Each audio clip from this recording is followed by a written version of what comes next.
Denying the truth will not change the fact. मतलब अगर आप ट्रूथ को कितना भी डिनाई करोगे लेकिन फैक्ट्स को चेंज नहीं कर सकते आप। हम देखते हैं कई सारे मिथ लोगों के माइंड में घर कर जाते हैं और आज हम वैसे ही 14 फैक्ट्स की चर्चा करने वाले हैं जो आपके माइंड से वो मिथ को अलग कर देंगे। तो आज का वीडियो पूरा देखिएगा, शायद ऐसा हो सकता है कि एक ऐसा फैक्ट आपको मिले जो आपके माइंड पे भी हो और मिथ की तरह आप उसे फॉलो करते हो, लेकिन ऐसा वास्तव में है नहीं। तो पूरा वीडियो देखिए अंत तक। First fact is building a good body or physique doesn't require any good genetics. Yes, I am telling the truth. अगर आप बात करें अच्छी बॉडी बनाने की, जहाँ पे आपकी फैट कम हो, जहाँ पे आपका मसल मास ज़्यादा हो, तो यहाँ पे जेनेटिक्स का इतना बड़ा रोल नहीं होता है। हाँ, आप मसल को कौन सी साइज तक गेन कर सकते हैं या आप फैट को कौन सी परसेंटेज तक ड्रॉप कर सकते हैं, उसमें उसका रोल हो सकता है, लेकिन एक ऑप्टिमल परसेंटेज तक मसल को बढ़ाना और फैट को कम करना हर किसी के लिए पॉसिबल है। हम बोलते डायबिटीज़ है या तो कैंसर है या तो ऐसी कई सारी लाइफस्टाइल डिजीज़ जो आपको हेरिडिटरी में मिलते हैं, वो भी बिल्कुल भी सच नहीं है। ये एक लाइफस्टाइल डिजीज़ है, मतलब आपकी बॉडी उसे फॉलो करेगी जो आपके फादर एंड मदर फॉलो करते, तो you are more prone to do that, but you will not if you follow the good lifestyle, जैसे कि न्यूट्रिशन, जैसे कि एक्सरसाइज और जैसे कि आपका एक अच्छा रूटीन और अच्छी रेस्ट एंड रिकवरी।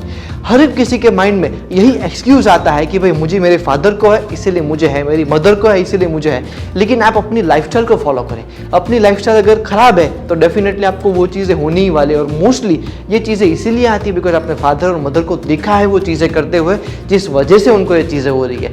आपके घर पे वो हैबिट चली आ रही है, इस रीज़न से आपके फैट लॉस नहीं कर पा रहे या मसल गेन नहीं कर पा रहे। इसी रीज़न से जेनेटिक्स को दोष ना दे, सोचे कि आपकी लाइफस्टाइल क्या रही है। Fact number 2 is peanut butter is actually a very good source of protein.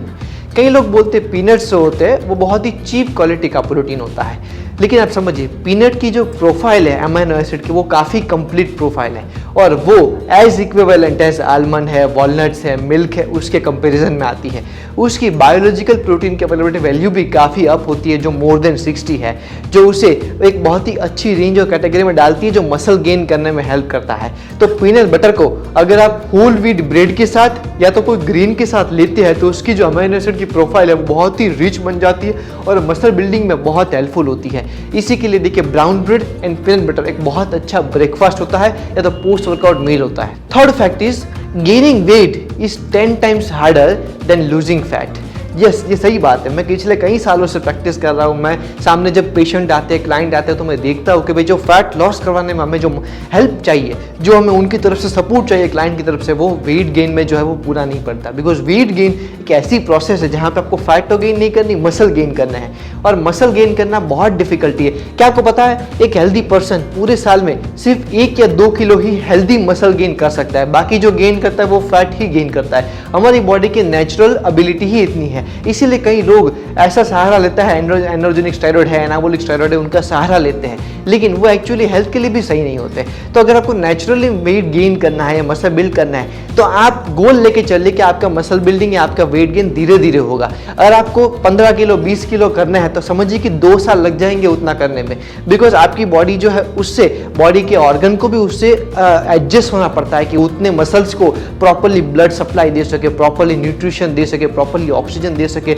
आपके ऑर्गन भी इसके साथ एनहांस होते हैं। इसीलिए slow and study wins the race, इस तरह की बात आती है वेट गेन या मसल बिल्डिंग में। Fact number 4 is in exercise negative repetition और eccentric phase is more powerful than positive repetition या कॉन्सेंट्रिक फेज।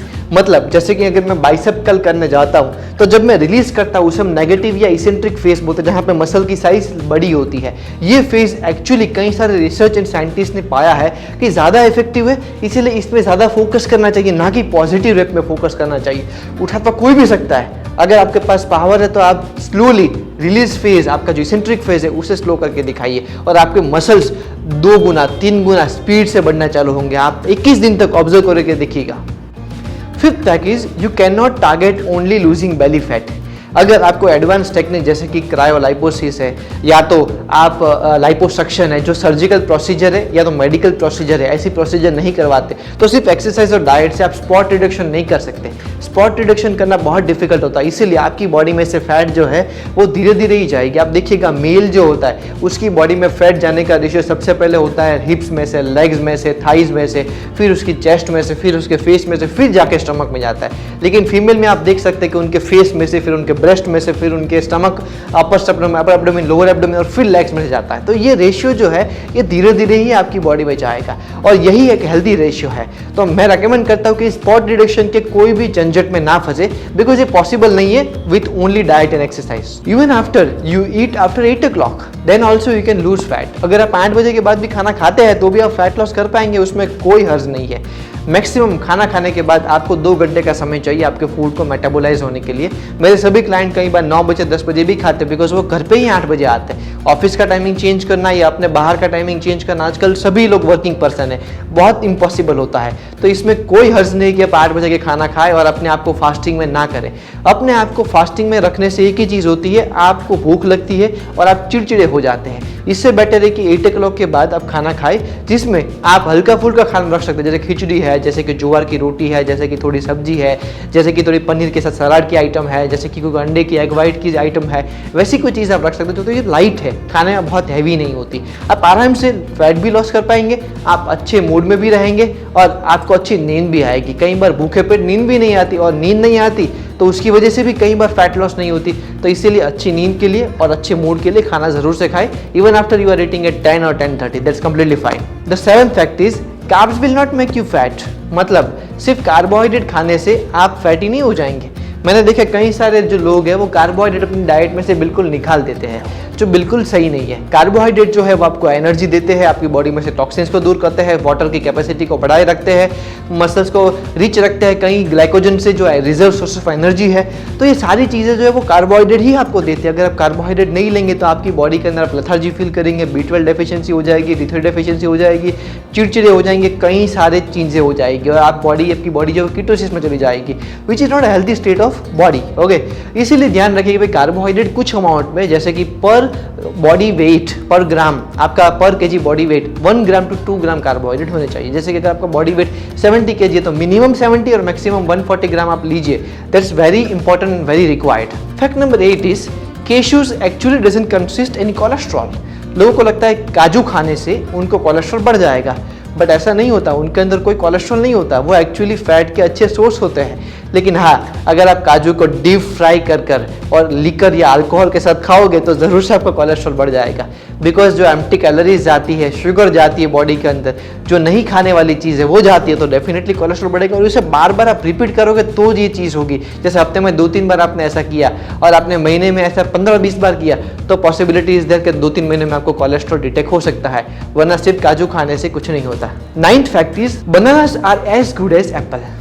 बनाना में से जो पोटेशियम और जो कार्बोहाइड्रेट मिलता है वही आपको एप्पल में से भी मिलता है।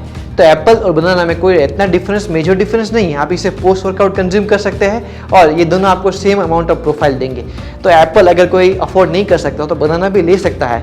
बनाना उल्टा आपकी डाइजेशन ट्रैक को बहुत बेटर करते हैं, इसीलिए बहुत बेटर होते हैं। तो दोनों को लीजिए। पोस्ट वर्कआउट आपकी बॉडी में जो ग्लाइकोजन रिफिल चाहिए, जो एनर्जी चाहिए, वो आपको यही फ्रूट्स देने वाले हैं। और प्लस ये 12 महीने अवेलेबल फ्रूट्स है, इसीलिए सबसे अच्छी कैटेगरी के फ्रूट्स माने जाते हैं कि हमेशा अवेलेबल है, तो आपको हमेशा मिल जाते हैं। The 10th fact is cooked vegetable are more healthier than the raw vegetables. आजकल बहुत ट्रेंड चला है कि रॉ वेजिटेबल्स बहुत अच्छे होते हैं, लेकिन आपको पता है उसके अंदर मैक्सिमम पेस्टिसाइड्स होते हैं, जिसमें एग्रीकल्चर जो फार्मर्स होते हैं वो मैक्सिमम इसका इस्तेमाल करते हैं आजकल ज़्यादा ग्रोथ के लिए उनके फार्म्स के अंदर। इसीलिए वो चीज़ लेने से बेटर है कि आप उसे कुक करके ले, जैसे ग्रिल करके ले, जैसे आप उन्हें थोड़ा शैलो फ्राई करके ले, डीप फ्राई करके भी कभी कभी ले सकते हैं, या तो आप उसे बॉयल ले सकते हैं। थोड़ा न्यूट्रिशन वैल्यू डाउन होगा, लेकिन वो पेस्टिसाइड्स वगैरह जो है, जो आउटर टॉक्सिसिटी है, वो निकल जाएगी और वो डेड हो जाएगी, बिकॉज बहुत बड़े टेम्परेचर पे वो जिंदा नहीं रह सकती। इसीलिए ध्यान रखिए कि हमेशा वेजिटेबल को कुक ले, कोई कभी भी रॉ ना ले। तो 11th fact is there are no fat burning foods. ऐसे कोई फूड्स नहीं बने कि जो फैट को स्पेशली बर्न करेंगे। ओके, तो हमेशा ध्यान रखिए कि कोई आपको बोलता है कि ये फैट बर्निंग फूड है, लेबल करता है ऐसे, तो मत करिए। मैंने देखा है कि मैक्सिमम ऑयल में ऐसा होता है, मैक्सिमम कार्बोहाइड्रेट के आइटम में ऐसा होता है कि फैट लॉस फूड है। फैट लॉस फूड नहीं होते। आपकी जो लाइफस्टाइल होती है डाइट की, कैलोरी इंटेक की, वो आपको फैट गेन करने में या फैट लॉस करने में हेल्प करवाती है। प्लीज ये चीज को समझे। It's been high time that we are actually monetize और we are actually channelized by this kind of companies with the wrong information. The 12th fact is there are no fat burning drinks. मैंने maximum देखा है कि लोग क्या करते हैं कि ये फैट बर्निंग ड्रिंक है, ये लेने से मेरी फैट निकल जाएगी तो मैं ये लूंगा, और 100 रुपये 200 रुपये किसी को भी दे के आ जाते हैं। There are no fat burning drinks. अगर आप घर पे क्यूमिन सीड वाटर लेते हैं या लेमन वाटर लेते हैं, ल्यूकॉम वाटर लेते हैं या चिया सीड वाटर लेते हैं, तो आपकी बॉडी में या तो वो इन्फ्लेमेशन कम करता है, या तो आपकी बॉडी को ठंडक देता है, या तो आपकी बॉडी के अंदर ज़रूरी न्यूट्रिएंट का सप्लाई करता है, विटामिन सी जैसे। लेकिन आपकी बॉडी में सिर्फ फैट लॉस नहीं करता, ये दूसरी अच्छी चीज़ें करता है। तो उसको कभी भी लेबल ना करें फैट लॉस ड्रिंक के साथ, बिकॉज कई लोग क्या करते हैं, वही लिया करते हैं पूरे दिन में और खाना बिल्कुल नहीं खाते, जिसकी वजह से उनकी बॉडी में और डेफिशिएंसीज आती है और उनकी बॉडी में और वो वीक हो जाते हैं। तो फैट लॉस तो चलो ठीक है, आपकी बॉडी में थोड़ा होगा तो होगा, मसल लॉस ज़्यादा हो जाएगा, लेकिन उसके कंपेरेटिवली आप बहुत ही ज़्यादा वीक हो जाएंगे। इसलिए there are no fat loss drinks, और कभी भी ऐसे ड्रिंक्स और शेक्स के ऊपर अपनी बॉडी का या अपना पूरा डाइट रिलाई ना करें। The fact number 13 is white rice and brown rice doesn't have much difference. आप व्हाइट राइस ले, ब्राउन राइस है, दोनों कार्बोहाइड्रेट के ही सोर्सेज है, कोई ज़्यादा डिफरेंस दोनों में नहीं है। प्लस वाइट एग्स और समझिए brown eggs both have don't have any difference. Okay, दोनों में ऐसा कोई डिफरेंस नहीं है, सिर्फ कलर डिफरेंस है अगर फ्रैंकली बोले तो। हाँ, थोड़ा डिफरेंस राइस के अंदर पाया गया है कि थोड़े से विटामिन बी कॉम्प्लेक्स रिच होते हैं, लेकिन इतने भी नहीं कि जितनी वजह से उनको सेपरेटली लिया जाए। मैक्सिमम ब्राउन राइस का टेस्ट भी लोगों को पसंद नहीं आता, इसीलिए व्हाइट राइस भी अगर आप देते हैं फैट लॉस में तो कोई हर्ज नहीं है, आप खाते हैं तो कोई हर्ज नहीं है, डेफिनेटली एंजॉय करें। The last fact but very important, many people search that way protein post workout के लिए अच्छा है, या एग, चिकन या पनीर जैसे आइटम्स है, जो फूड आइटम्स है वो पोस्ट वर्कआउट के लिए अच्छी है। Let me tell you, post workout में आपको सबसे ज़्यादा फास्ट रिकवरी चाहिए। जब फास्ट रिकवरी चाहिए तो चिकन है, अंडे है या पनीर है या न्यूट्रेला के जो अपने चंक्स आते हैं, सोया चंक्स, वो है, वो आपकी बॉडी में खाना खाने के बाद डाइजेस्ट होते हैं, और डाइजेस्ट होने में उससे 3-4 घंटे लगते हैं, तो आपकी रिकवरी डिले होती है।